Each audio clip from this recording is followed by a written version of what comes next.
Não vá chamando isso de um Leviatã, mesmo que o nome possa soar parecido. Esse gigante submarino não era uma serpente marinha, mas sim uma baleia cachalote ancestral já extinta. A principal diferença em relação aos seus primos modernos, que se alimentam de lulas, é que essa criatura tinha presas na boca que tinham cerca de 30 centímetros de comprimento, usadas para caçar outras baleias. Este era o Leviatã. Olá, pessoal! Bem-vindos ao nosso canal sobre curiosidades animais. Mas antes de tudo, você já se inscreveu no canal? Estamos falando sobre uma baleia cachalote extinta que viveu cerca de 12 milhões de anos atrás, durante o Mioceno. Desde aproximadamente 2010, conhecemos essa baleia como o Leviatã. Com cerca de 13 a 19 metros de comprimento, o Leviatã teria sido de tamanho semelhante ao das baleias cachalotes modernas, as maiores das baleias dentadas de hoje. A principal diferença entre eles, no entanto, é que o Leviatã tinha uma boca cheia de dentes profundamente enraizados, medindo cerca de 30 centímetros de comprimento e 10 centímetros de largura, os maiores dentes sem presas já registrados. E as mandíbulas que sustentavam esses dentes eram robustas e enormes, grandes o suficiente para conter um ser humano adulto inteiro. Ao contrário das duas fileiras de dentes gigantes do Leviatã, as baleias cachalotes modernas têm dentes relativamente pequenos e apenas na parte inferior, que se encaixam perfeitamente em cavidades na mandíbula superior. A diferença entre seus dentes se deve à forma como e no que essas espécies de baleias se alimentavam. As baleias cachalotes modernas são predadoras de topo que caçam em águas profundas ao redor do mundo, em busca de tubarões, lulas, peixes e basicamente qualquer coisa que possam sugar para dentro de suas bocas. Sabemos que o Leviatã não usava sucção para puxar a presa para sua boca, como as baleias cachalotes de hoje. Este gigante era um predador de perseguição, o que significa que ele perseguia e agarrava sua presa.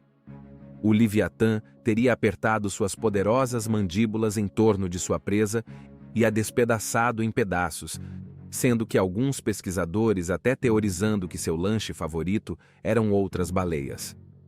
O crânio do Leviatã nos diz muito sobre o que ele teria caçado. O fato de seus dentes estarem profundamente inseridos em sua mandíbula os tornava especialmente estáveis e perfeitos para segurar presas grandes e agitadas. Os dentes se encaixavam uns nos outros, de modo que quando esses dentes se encontravam, era como um cutelo descendo. Os dentes também eram inclinados para a frente, mostrando que os dentes do Leviatã teriam sido capazes de agarrar presas com corpos curvos, como outras baleias. As baleias cachalotes modernas consomem cerca de 3% do peso de seus corpos em comida por dia. Se o Leviatã realmente se alimentava de outras baleias, ele seria capaz de consumir uma proporção ainda maior de seu próprio peso corporal em carne de baleia com cada presa. A forma curta e larga do focinho teria permitido que os dentes da frente se agarrassem com força extra, sugerindo que o Leviatã estava se alimentando de animais poderosos muito mais resistentes do que as lulas macias. O lado do crânio do Leviatã também tinha músculos da mandíbula ridiculamente fortes que teriam proporcionado mordidas de alta potência. Dentes enormes que pareciam ter pertencido a espécies extintas de baleias cachalotes foram encontrados até mesmo em 1887. No entanto, ninguém nunca havia encontrado um crânio correspondente para completar o quebra-cabeça. Paleontólogos precisavam encontrar algumas mandíbulas. O final feliz dessa caçada por fósseis veio em novembro de 2008, quando o primeiro crânio do Leviatã, medindo cerca de 3 metros de comprimento, foi encontrado em Cerro Colorado, Peru. Mais de 300 vertebrados marinhos fossilizados foram encontrados aqui, com mais de 80% deles pertencentes a cetáceos, a família de mamíferos marinhos que inclui baleias, golfinhos e botos. O Leviatã foi originalmente chamado de Leviathan melville, em homenagem tanto à serpente marinha bíblica quanto a Herman Melville, autor de Moby Dick. Foi apenas alguns anos depois que os paleontólogos foram informados de que o nome Leviathan já estava em uso. Em 2010, eles descobriram que o nome Leviatã já estava atribuído a um gênero extinto de mastodonte. Para evitar confusão, o Código Internacional de Nomenclatura Zoológica proíbe estritamente o uso de um nome duas vezes, então eles foram forçados a renomear sua descoberta. Eles não precisaram procurar muito longe para o novo nome, já que Leviatã é apenas a tradução para o hebraico do inglês Leviathan. Mas essa não é a única confusão de nomenclatura que esse grupo de baleias sofreu. O nome baleia-cachalote foi dado a essas criaturas durante o auge da indústria baleeira, que começou no final do século XVIII e continuou até a década de 1980.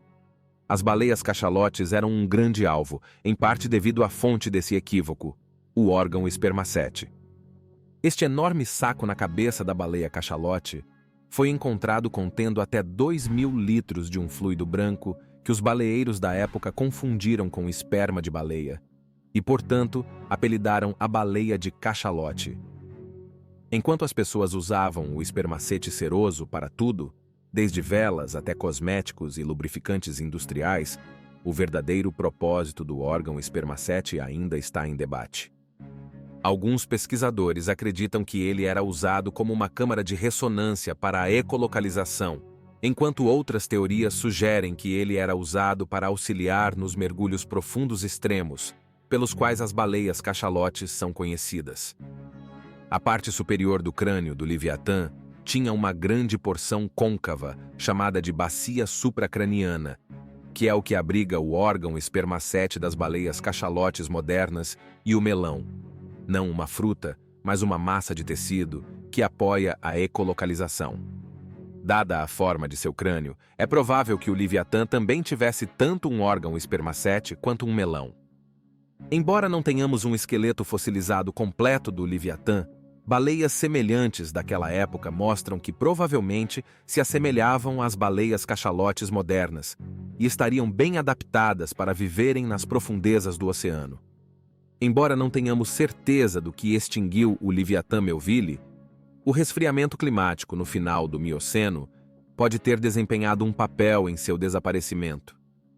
Graças aos esforços de conservação, as baleias cachalotes modernas estão sendo lentamente trazidas de volta da beira da extinção.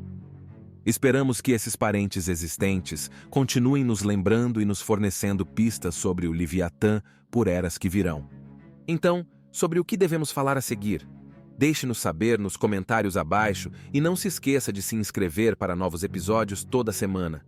Obrigado por nos acompanhar nesta jornada pelo tempo. Até a próxima. Inscreva-se no canal e ative as notificações para não perder nenhuma novidade. Até o próximo vídeo.